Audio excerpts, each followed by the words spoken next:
Support for the BTPM NPR What's Next podcast comes from Health Foundation for Western and Central New York, partnering with the community to pursue racial and socioeconomic health equity. Learn more at hfwcny.org. From Buffalo Toronto Public Media, this is What's Next, an hour dedicated to amplifying the voices of marginalized and underrepresented communities across Western New York and Southern Ontario. We cannot erase, we cannot reform, we cannot make things better if we're uncomfortable having tough conversations, Absolutely. if we're uncomfortable talking about race. What's Next carries forward our mission to engage in meaningful conversations about race, equity, and the shared concerns that deeply affect Buffalo's East Side and beyond. Don't stop. Make those families part of your life. Their lives are part of yours. Don't stop. Together, we dive into the real issues, striving for understanding, connection, and change. In the suburban area, everywhere, we must work and teach our children. Welcome to What's Next on Buffalo Toronto Public Media NPR. My name is Jay Moran. We're continuing our look at Women's History Month, and with us, two members of Erie County government. We have the Deputy County Executive, Lisa Chimera. Lisa, good to have you back. Good morning. Thank you so much for having me. And also back with us, Karen King. Karen, Executive Director of the Erie County Commission on the Status of Women, and also the Commissioner of Public Advocacy. Karen, good to have you back. Good to be back, Jay. All right. So let's maybe just put some perspective here. We have two women who are high-ranking officials inside county government. That's the good news. What's the reality, though, for women as we are here toward the end of Women's History Month? Who wants to take that first? Maybe give us a thought on that. I think Women's History Month has evolved. I think it was a time and opportunity to think about women who have created a pathway for us. But I think in Erie County, it's also a time to celebrate women who are making a difference in our community. And I think it's also a time to engage young women in conversation about how they can create an impact in their community. How about you for Karen? Yes, I echo those sentiments, and but we're still looking at nowhere near gender parity in elected office. And this past Saturday, we had a girls' civic engagement program, which we host a few times a year, and invited elected officials and former elected officials, including our deputy county executive. And the one consistent theme was every single one of them was a first still. Okay. So what we're hoping to do with this work is get to a place where they're no longer the first. They're a person running for elected office, and they're not blazing a trail. We're grateful for the trailblazers, and there's plenty of women who are blazing a trail still in the arena of politics and public service. But we hope to get to a point where that isn't a thing anymore. I'm interested from maybe I want to try to get into these issues maybe and also try to reflect on both of your personal journeys to where you are right now. If you can share some things with us here in this conversation. And I was thinking when Lisa mentioned, how it was kind of appropriate to be at the History Museum to reflect on some of these people who've helped create a pathway for other women. How about for each of you personally? Do you have somebody who helped in your mind, maybe if not necessarily somebody who's a peer, but maybe somebody in history that, boy, this is a person who they found a way to get things done. They found a way to move forward in much more difficult situations that maybe inspired you to push to where you are now. Well, I'm first of all, I was a teacher for 34 years, and I had many teachers when I was a student who uplifted me, who challenged me, who encouraged me. I think that was really key.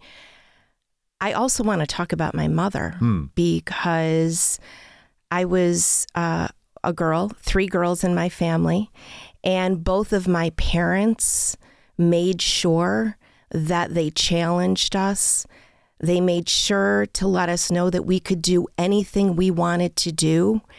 And I thought that was very important, being raised in a family with 3 girls. So I think about my time on the Town of Tonawanda Town Board, where I was the only woman who served.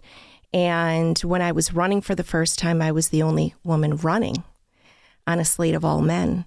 So it was important for me to talk to women who had been in that situation. And one of the women who actually we just received an award was Lynn Marinelli.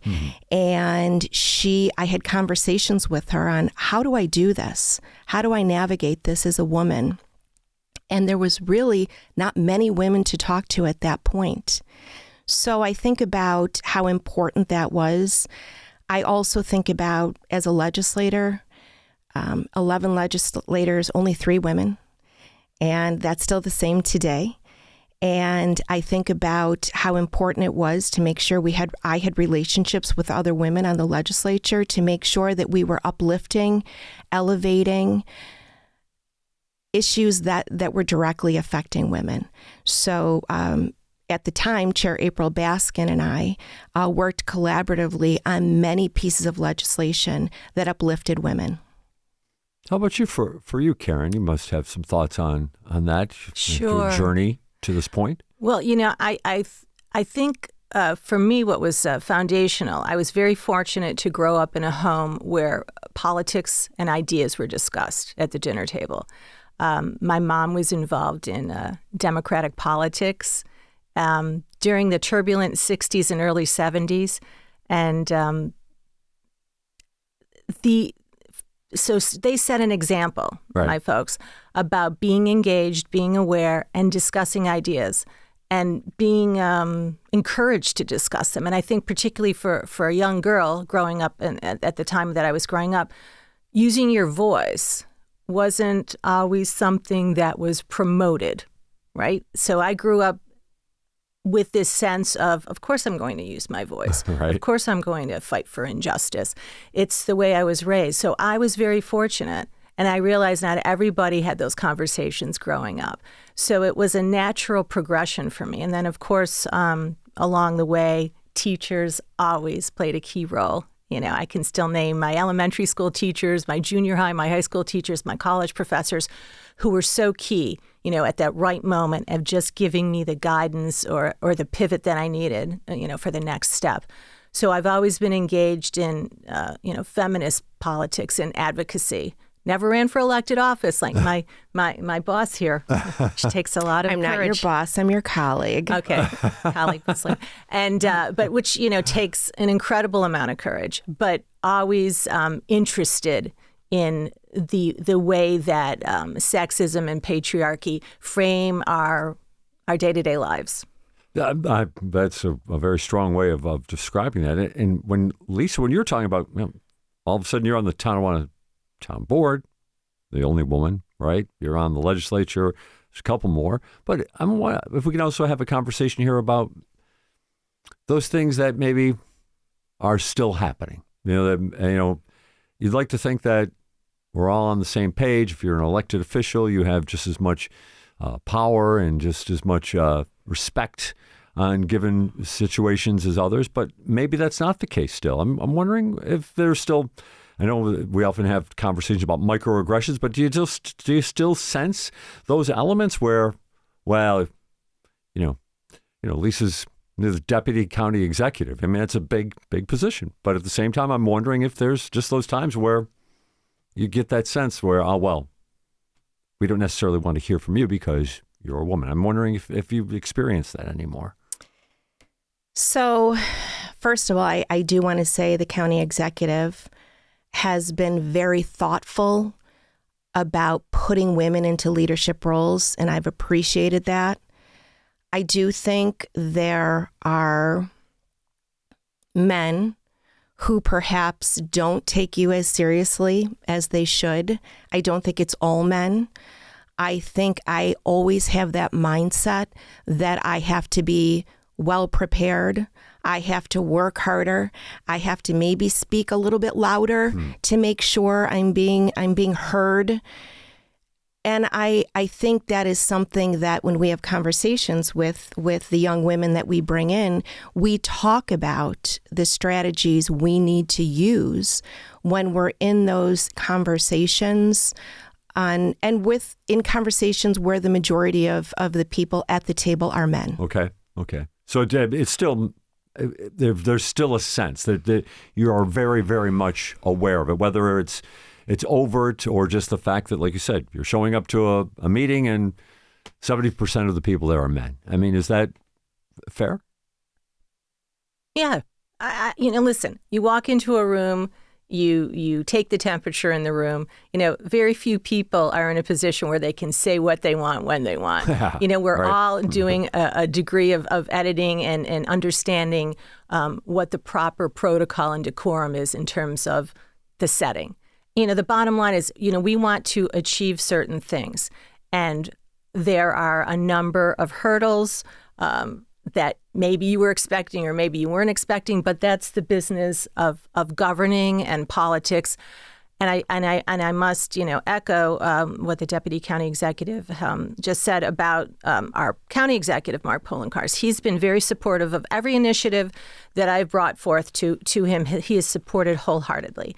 And when you're trying to enact change, there's got to be buy-in at the top, especially in a government structure. And of course, the Deputy County Executive, incredibly supportive for all of the events that we host and has been a great voice for developing women's leadership.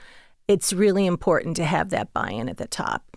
And I get, it's obviously, very appropriate that you mentioned the county executive and his role. But I guess, are you also suggesting, and I don't want to put words in your mouth, but I'll let you take it from here, the idea that organizations have to have that intentionality, right? The person on the top, whether it's a man or a woman, has to have that intentionality that there may not be an equal playing field here if the person at the top doesn't lead the way. What do you think about that? Absolutely.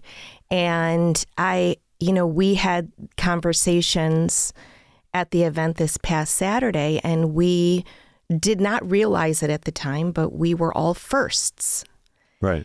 And I think about that, and I said to the young women who were at the event, I said, when we talk about it, I don't ever want anyone to ever say, I voted for you because you were a woman. I want people to say, I voted for you because you were the most qualified candidate. And we always need to make sure that we get out that we are the most qualified candidate.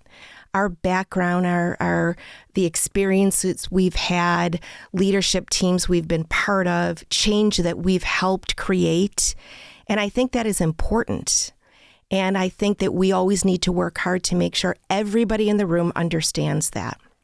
Women need to have a place at the table and need to have a place in helping create those decisions that are making our community better. Let's talk about the Saturday event then at the Buffalo History Museum. This is interesting because you have elected women talking with younger women. High school students. Yeah.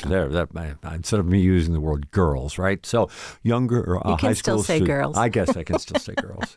But yeah, I want to hear what, as you can understand it, you best appreciate it, what they were saying, what their viewpoint was. What did they bring to it that you saw that maybe it was a little different than perhaps maybe when you were in their shoes a couple of years ago? Well, I think the one thing that really jumps out is they're far more comfortable using their voices and sharing their opinions. They're comfortable because they probably have had a lot more experience being in spaces that were not just exclusively male. Right. And they're coming of an age where communication and the way we communicate with each other is so vastly different than it was when we were teenagers. So they're comfortable and they ask really great questions, really direct questions about, how do you decide what you're going to compromise on regarding a policy or a bill? How do you know what the right thing is? How do you deal with sexism? How do you deal with this acrimonious climate we find ourselves in right now? So they're really smart, and really focused on the task at hand. What they need is more exposure to the mechanics and the tools and opportunity. And I've been saying this for years because of all these studies that have come out about, girls and confidence. And my tagline is, girls don't have a confidence problem. They have an access to opportunity and resources problem. So you have to cultivate that early. So by the time they're done with high school, they're seriously thinking, yeah, I could run for elected office. Yeah, I could run for governor. I could run for president. Sure. And I know, Lisa, before we talked on the air, you mentioned how a lot of what you'd focus on in these sessions with these younger women, not just running for office, but more importantly, the actual, the day-to-day, what it means to be that elected official, to be in that office, and the responsibility that you have. What were some of the lessons that you shared? Again, just an amazing group of young women who it's important to paint a really clear picture. And we talk about running for office, but then we talk about the importance of governing. So now you're in office and you're responsible for making sure that you're representing the people who voted for you. And so we talk a lot about when you're in those positions of leadership, making sure that you're in the community, you're listening to community voice constantly, not just when you're running for office, but when you're in office. That's the most important time, because that's the opportunity you have to create meaningful change. So we talk a lot about how you make sure you're representing the people that voted for you, and how you take their voice and create meaningful legislation, policy change, or programs that are going to take care of perhaps needs in the community that they don't necessarily know about. You said, listening to those people who elected you. And of course, when you're talking about that, you're also talking about your constituents who probably may not have voted for you. Absolutely. I'm curious about your experience there, how it perhaps steeled you, made you tougher, made you more sensitive. What about that as you're kind of climbing up through the Tonawanda Town Board and then into the Erie County Legislature? What were some of the things that you developed? Because you, like you said, you want to keep that ear open, but yet sometimes what you hear may not always be all that pleasant. Well, one of the things that I have learned so much from being a teacher for 34 years. I learned about what students need and what families need. And it drives what I do in my daily job. So one of the things that I was most concerned about when I was in a position to make some changes was mental health. And from a student perspective, one of the things that I helped move forward was Erie Path. And it's an app for mental health. It's for students, for family members, for teachers. And again, it was engaging all of those people in conversations about what they needed, what they felt was missing, what information did they need, and how quickly did they need it, and what was the best way to make sure they had access to it. So Erie Path was one thing. Another thing was the Crisis to Care Collaborative. And that was individuals in a mental health crisis. And how do you get that from the time a call comes in to who's going to respond and how are they going to respond, and then where are they going to go? So again, that was built through massive community conversation and through conversation of law enforcement, providers, and people who and where they were going, the places they were going, the hospitals and the intake facilities that were providing these kinds of supports. So again, I think that that collective impact model where you gain input from many individuals, you're working in the same direction, you have that same common goal is so critically important. I'm glad you brought up mental health. That's something that, of course, is an issue community-wide, but what about from a women's point of view? Are there issues that are unique, or are the pressures of day-to-day society the same? And we see maybe similar interactions, whether it's a man or a woman. What are your thoughts there? Again, I guess as the executive director on the Commission on the Status of Women, and maybe I'm asking you to step outside your purview here a little bit, but what maybe would you know, Karen, maybe if not from a statistic standpoint, but maybe from an anecdotal standpoint? Well, I look at systems and the way that women are impacted by the way systems are created. And certainly mental health and wellness is an issue. And does it land differently for women than men? I think it depends on many variables. Okay. But if we look at the way mental health issues have been framed historically, and I mean, if you want to go back to the turn of the century and before, and, Women in Madness and the whole legacy of how women were supposed to behave and what happened when they didn't is eye-opening. We have come so far from that. And now the discussion of mental health wellness is, part of our vernacular. We still need to do a lot of work around it. And interestingly enough, the case study that the students worked on Saturday was about launching a mental health wellness program for high school students. Okay. So this is an issue that's very close to them, and they're impacted directly, for many reasons. But I'm always looking at history and context.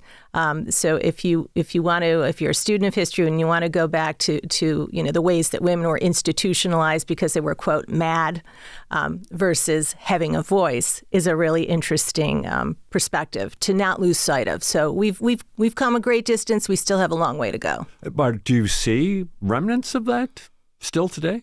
That idea that, like you said, institutionalized because they're quote unquote mad. I mean, do we see perhaps, we heard Lisa say earlier how sometimes you have to be a little louder in these sessions and these spaces.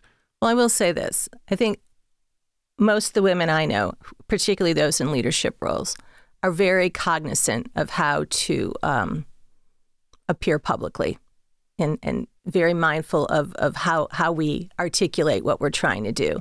We know that. And it's not so much as a script, but we're aware of what the rules are.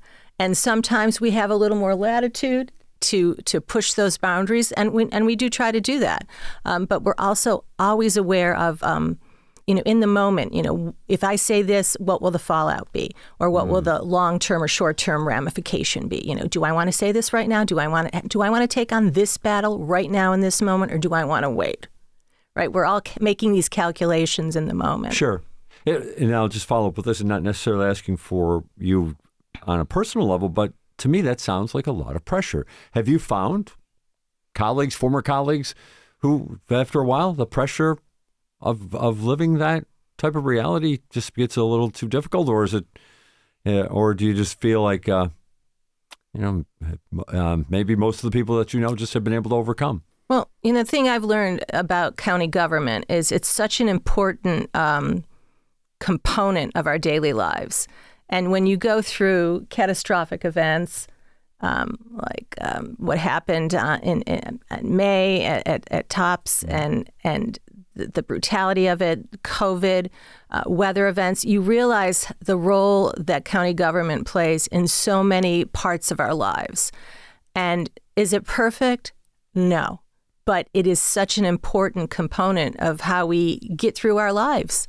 And the people that do the work, like our deputy county executive and our county executive and the thousands of people, particularly in the Department of Social Services that are doing this work daily, it's really quite something, and it's really important. And that's another reason why I really want the students that participate in our civic engagement program to understand the significance of county government. It's not perfect.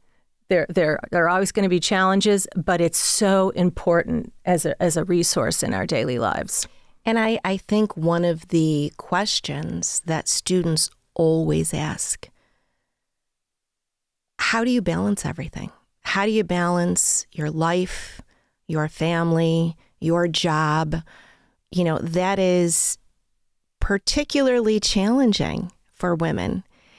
And the advice I always give them is make sure you surround yourself with people that support your work and you as a person. And we talk a lot about that because they're already feeling the challenges of being a woman and what they see ahead of them perhaps. And surrounding yourself with other women who can support you, in your work environment. I am very fortunate to have women in the county who I rely on to talk about perhaps how I'm feeling and challenges I'm facing. And it's important that you do that. And that is not a sign of weakness. That is a sign of strength. And that is making sure you're taking care of yourself, because in order to do the work and to do the work well, you need to make sure you're taking care of yourself first. Let's take a time out and we'll come back with more. We're talking about Women's History Month, and with us two perfect guests, as a matter of fact, to talk about that. We have the Deputy County Executive, Lisa Shamera, with us, and also Karen King, Executive Director of the Erie County Commission on the Status of Women and also Commissioner of Public Advocacy here in Erie County. Take a time out. This is What's Next on Buffalo Toronto Public Media, NPR. Buffalo Toronto Public Media, NPR, brings you trusted local journalism every day. Our reporters are in your communities covering the stories that shape Western New York and Southern Ontario, the issues, people, and decisions that matter. Add national perspective from the BBC and Here and Now, and you're connected to the larger world without losing sight of home. Stay informed with reporting that you can trust on BTPM NPR. An easy way to give to the station that has given you so much over the years is by naming Buffalo Toronto Public Media as a beneficiary on an existing or new life insurance policy. For more information, contact me, Lisa Latrovato, at 716-845-7031.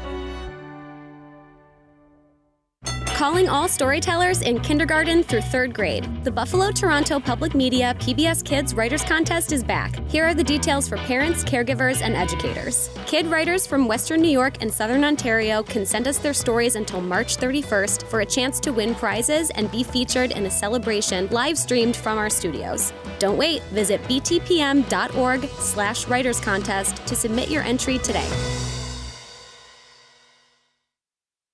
You're listening to What's Next, our place to discuss the important issues facing the communities of Western New York and Southern Ontario. We want to hear from you.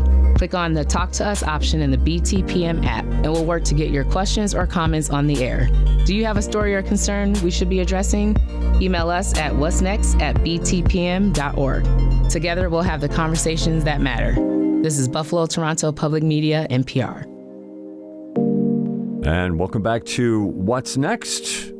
Today we are talking about Women's History Month. With us from the Erie County Commission on the Status of Women, their deputy, or their executive director, I should say, Karen King. Deputy County Executive Lisa Shamera with us here for a few more moments as well. I understand you have to go off to a meeting with the mayor here in just a little bit. So yes, I do. I guess that's part. So maybe just a moment then to talk about that. You're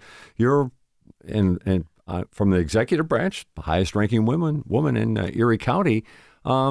What about that? What are some of your duties and responsibilities on a day in and day out basis? What besides going to see the mayor today? Well, first of all, I just want to talk briefly about the reason that I have this meeting with the mayor. I talked a little bit about this Crisis to Care Collaborative, right. And one of the things that we heard from all of the providers throughout Erie County is they wanted to hear that leadership had buy-in on this movement to create some meaningful solutions. And one of the things they said is, we want to see leaders at the table saying they support this work. So in order to do this, I was part of it from the very beginning from Erie County, and the mayor, the sheriff, president of ECMC, commissioner of Central Police Services, our commissioner for mental health. So when you see these individuals at the table saying, I support this work and I'm part of these solutions, it's incredibly powerful. So I have appreciated the mayor taking time to be brought up to speed on what has happened. And we have consultants that are kind of guiding this work.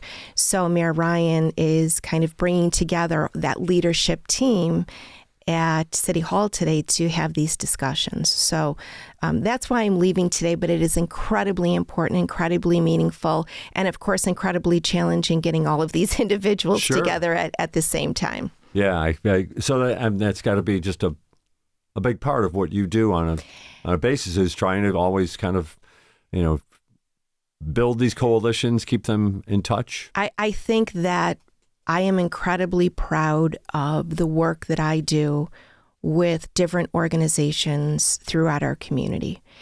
And we have our Live Well Erie initiative, which is extremely powerful. We have our children's group, our working families group, and our older adults group. And it is government and individuals, community partnerships throughout Erie County who come together to solve issues in our community. They have very specific goals. They have working groups who are tackling day-to-day issues, and I am extremely proud of that work. I think when you talk about my job is listening. I need to be listening to community groups, to residents, to other municipalities, and bringing people together to do the work, quite frankly. What about life in Erie County government right now? How is it for women in Erie County government? There's one to tee up, and I'll let you run with it. Well, I'm going to tell you that, again, the county executive, Mark Poloncarz, has always hired the most qualified candidate. And those qualified candidates have been women. So we have in our Office of Mental Health, Sarah Bonk, who's a new commissioner. We have Commissioner of Department of Social Services, Karen Rabicki, who is doing a tremendous job. We have key individuals in Karen Hoke, who, again, very non-traditional job, working with highway departments throughout Erie County, doing outstanding work. So I think for women, I think they feel supported. I think they feel valued. I make sure one of the things I learned when I was an educator is recognizing great work and taking the time each day to recognize that great work. So I oftentimes send messages of gratitude on the work that's being completed each and every day. And so I am proud of the women who are in Erie County government. Of course, I'm missing many. Sure. But they are doing tremendous work. And again, feel supported by our county executive and of course, feel supported by me. And am I correct that Maria White was a member of the county administration, is now with city administration, right? Absolutely. And, I had the great honor of working with Maria. I actually worked with her at the Community Foundations, the Racial Equity Roundtable, and we have worked on many initiatives together when she was part of the Community Foundation. She also was somebody who guided me in accepting this role. I was retired. I was a legislator, and I wanted to know, what was her experience and what was her advice. And we actually collaborate. We're collaborating on projects right now in her role at the city and my role at the county. And what's wonderful is I think there's such great opportunity right now for deep, meaningful collaboration between the city and the county. And I think those relationships that I have, that the county executive has, that things are going to happen because of that collaboration on a day-to-day basis. What advice did Maria White give you? I mean, because in a way you followed her path, right? She was an elected legislator and then went into county administration. What about that? I did. Listen. listen a lot. Make sure you understand that the commissioners, department heads are the experts. You know, they're the experts, and make sure you meet regularly to understand what's happening, you know, in each of the departments. County government is huge. And I think it's important to have a pulse on everything that's happening throughout county government and everything that's happening in municipalities across Erie County. So she also is somebody who I have called during challenges that I was facing, sometimes feelings that I was having, and I have appreciated her. Well, we don't want to keep you from getting over to City Hall. It's not a long walk, but I know you have to be there. So we're going to take a time out, but we want to thank you for being with us from this section of What's Next. Deputy County Executive Lisa Shamera, thanks for being with us. Thank you so much for having me. And we're going to continue our conversation after this break. Back with us, it'll be Karen King, Executive Director of the Erie County Commission on the Status of Women, as we continued our discussion on Women's History Month. This is What's Next on Buffalo Toronto Public Media, NPR. Public media starts here, in our neighborhoods, our schools, our city halls, where decisions meet real life. BTPM NPR's local reporters are asking the questions that matter, listening to the people affected, and explaining what it all means for our region. There's a lot of poor record keeping. There are records that lists that don't reconcile with other lists. There's a lot of gasoline that's being used that isn't properly accounted for. And there are a lot of people with take-home vehicles. That's Erie County Comptroller Kevin Hardwick. He's outlining just a few of the issues his office found when conducting an audit of the county's vehicle fleet. From paper trails to public impact, this is journalism that stays with the story and with the community it serves. Buffalo Toronto Public Media, NPR, produces journalism with depth, care, and purpose. This is public media. At Buffalo Toronto Public Media, we're committed to serving our entire community. Whether you're listening to investigative journalism on BTPM NPR, enjoying world-class performances on BTPM Classical, discovering new local artists on BTPM The Bridge, or immersing yourself in mysteries on BTPM PBS, Public Media has something for everyone. Explore programs that matter to you at btpm.org. This is Public Media. From the fringes of the mainstream to the local music you love. Listen to Buffalo Toronto Public Media The Bridge Monday through Thursday, 8 p.m. to midnight on BTPM NPR at 88.7 or from your smart speaker. From Morning Edition to Marketplace, Buffalo Toronto Public Media NPR brings you news you can rely on. Local, national, and global. Stay informed with BTPM NPR and take it with you on the BTPM Listen app. You're listening to What's Next, our place to discuss the important issues facing the communities of Western New York and Southern Ontario. We want to hear from you. Click on the Talk to Us option in the BTPM app, and we'll work to get your questions or comments on the air. Do you have a story or concern we should be addressing? Email us at what'snext@btpm.org. Together, we'll have the conversations that matter. This is Buffalo Toronto Public Media, NPR. And welcome back to What's Next. My name is Jay Moran, and with us for the remainder of our program on Women's History Month, the Executive Director of the Erie County Commission on the Status of Women, and also the Commissioner for Public Advocacy here in Erie County, Karen King. Thanks for taking this on by yourself. I appreciate it. I know you can handle it. Always a pleasure. All right, so we got into some different aspects here with the Deputy County Executive, most certainly appreciative of her time. But, at the end of the day, though, this is your commission. This is, what you're trying to you've got to take this by the horns, so to speak, and carry things forward. What about the commission itself? Where does it stand today?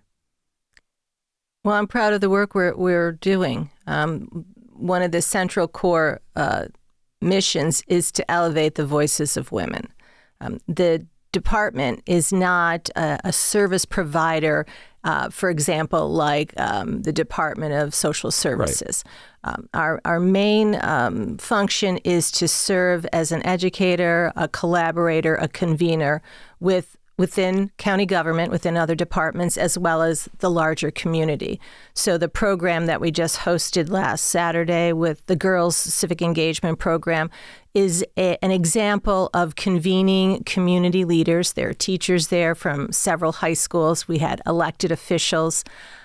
And the importance of creating a space where these conversations can take place and where people can have access to their elected officials.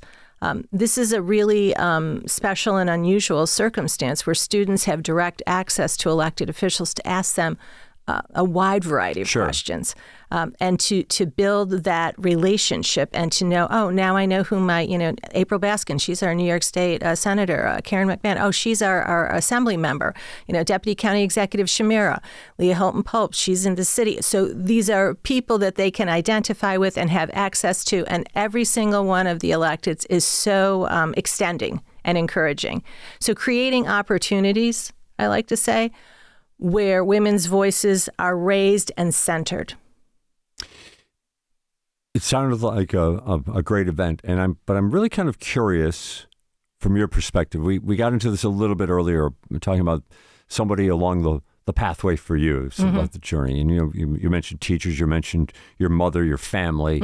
I'm wondering though, if you can maybe use a little empathy here when you heard some of these questions from these young women, these young students talking to their elected officials the other day.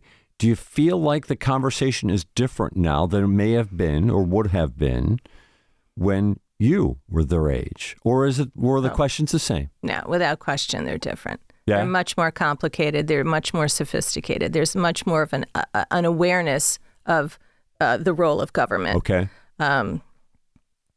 Yeah, really impressed with the questions, and also the importance of framing the conversation.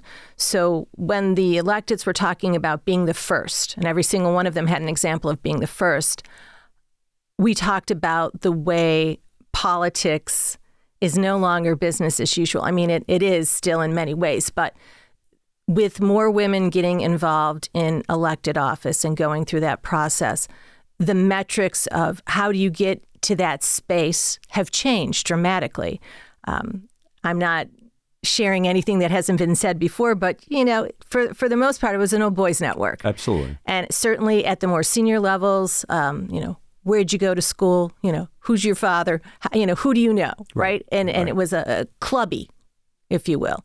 And that metric has changed dramatically with more women getting into the field.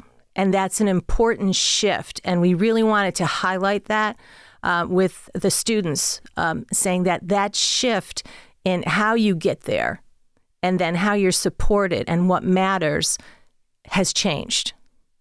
And you were mentioning Maria White. And of course, I worked with Maria for several years, too, at the county very closely on several initiatives. And she is a big proponent of espousing the proximity to an issue or the proximity to a problem. The people who have the closest proximity to an issue or a problem are the best suited to be involved in the conversation of how that problem is solved or how that problem is addressed. And then when you talk about women and proximity to issues, all issues impact women. But of course, there are issues that jump out, like childcare. Right. And the availability of it, or reproductive health. We have lived experience, and we are probably the most informed to share what those day-to-day experiences are like. So those voices need to be centered in these conversations around policies and laws. So, and I know this is, if I'm kind of flashing back to some of our previous conversations with you, it's a priority for you to reach out to younger people, younger women, so they can be those people that are going to be filling those spaces. And just to take that another step, I mean, is it simple enough to just say until we have bodies of government that reflect the real population, but we could say 50-50, but it's actually a little bit more women than men, right, in terms of the real population, that until we have that, we're not really going to have total equality? Well, representation matters. Right. And it just matters. So for 40 or 50 high school girls to gather on a Saturday morning and see 7 or 8 highly successful women who are in elected office making changes is an important thing for them to witness and experience. Representation matters. Sure. In terms of equity and access, all women don't think the same. We may have a shared history or share common experiences around childcare or childbirth or the wage gap, but we don't all think the same. We're not a homogeneous group. And I think what's important is, sure, gender parity matters. We want women at the table, but we also want women who are informed about the process and what it means to be involved in public life and run for elected office, but also what does it mean, particularly at this moment, to engage in civil, complicated discourse about, what direction we need to go in with a myriad of issues impacting all of us, not just exclusively women. And, one of the things that we hear from the students is, oh God, politics, it's just so awful and people are just so awful. And yes, the civility of engaging in discourse, particularly when you're talking with colleagues or other elected officials about ideological differences, giving them the tools to say, no, it can be done this way. It doesn't have to be this acrimonious sideshow, if you will. Sure. It can be civil. And it can be impactful and it can be meaningful. So the idea of engaging in the process of listening to the people that have the most proximity to the issue, understanding what's involved in government, understanding that there has to be a give and take and a negotiation and compromise, and doing it in a civil way because we're all invested in the success for our community. The question I always seem to fall back on here in this program is asking about hope. So I'm wondering about these young women that were there on Saturday, and like you said, there was the initial thought that, oh my gosh, politics. This is. I thought you did an acrimonious sideshow. I might write that one down and keep it in front of me hopefully not for the rest of my days. But was there hope inside there though that A, this is going to change, and B, that we can be part of the change? Well, there has to be, Jay. We have to have hope. If we don't have hope, what do we have? We have to an get acrimonious sideshow. Now we have to get up every morning and put one foot in front of the other and roll up our sleeves and do the work. And like I said, it's an imperfect system, but it's what we have to work with, and it can be better. And I like to see this as the work we're doing with the girls is building a bench. We're building a bench of qualified, competent candidates, or who we hope will be candidates, either in elected office or public service, that are prepared to enter into this field to do the work. So we're coming down to our, I think about 5+ minutes ago here. I mean, I've kind of taken this conversation in a lot of different ways today, and mainly because of the dynamic that we had. We had the deputy county executive here for a little bit, but now we've got you here, and I know you've got a lot on your mind. So I want to hear, as we are reflecting on Women's History Month, what is on your mind, Karen King? Now is not the time for retrenchment.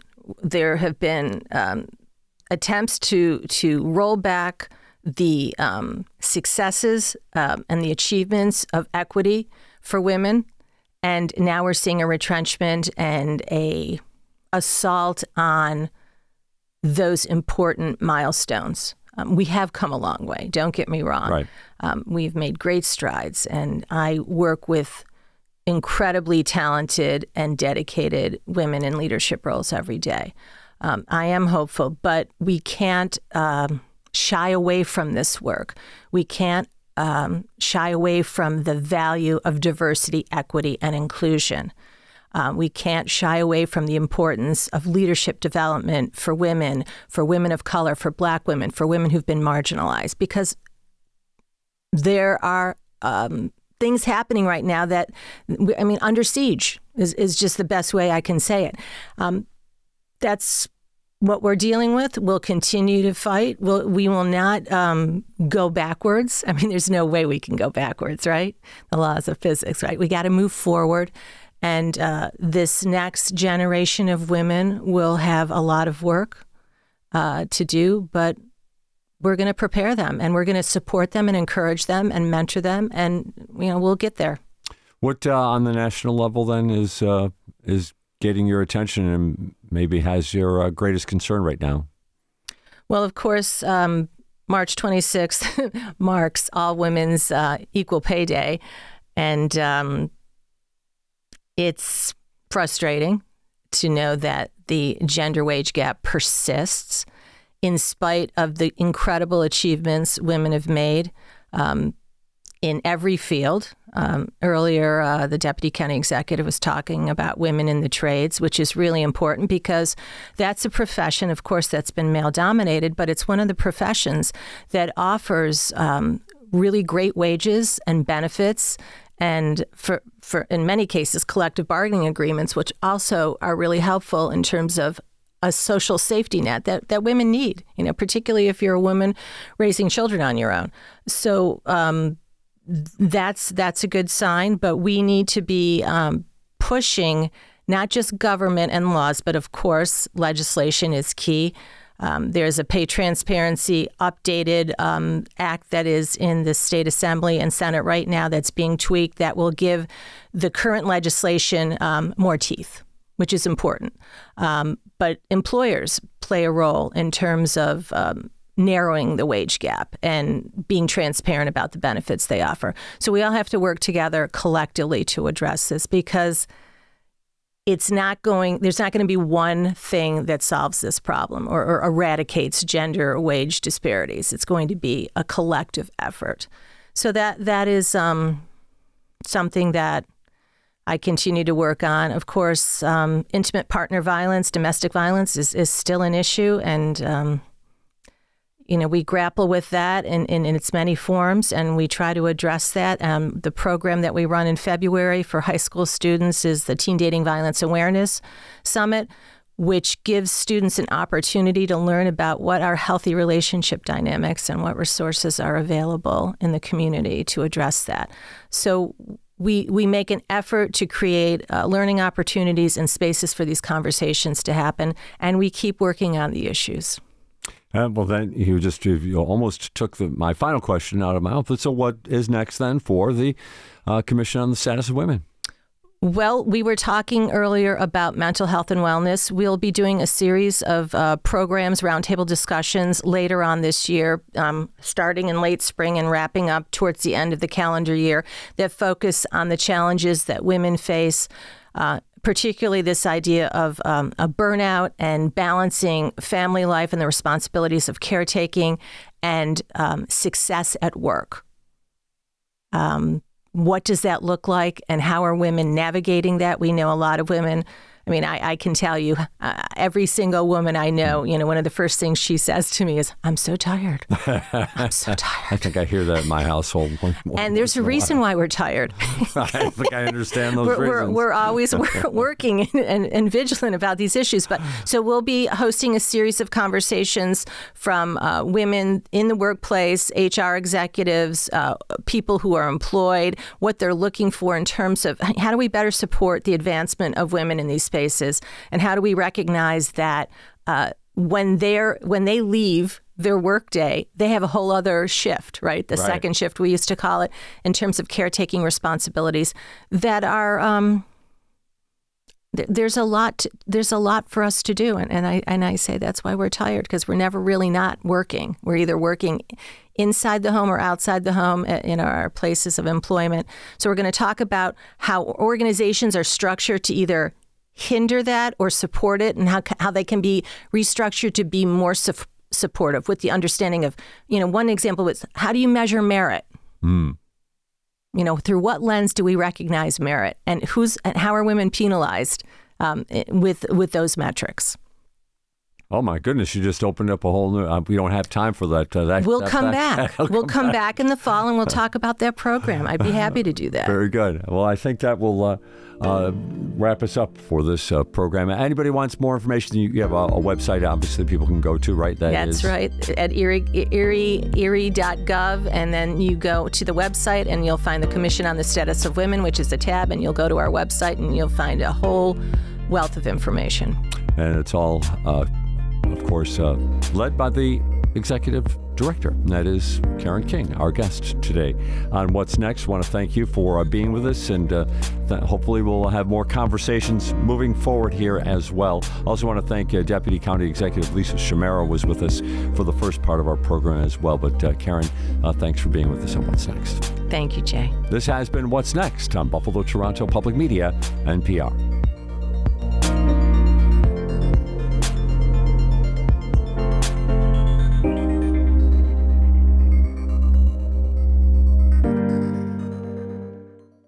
Support for the BTPM NPR What's Next podcast comes from Health Foundation for Western and Central New York, partnering with the community to pursue racial and socioeconomic health equity. Learn more at hfwcny.org.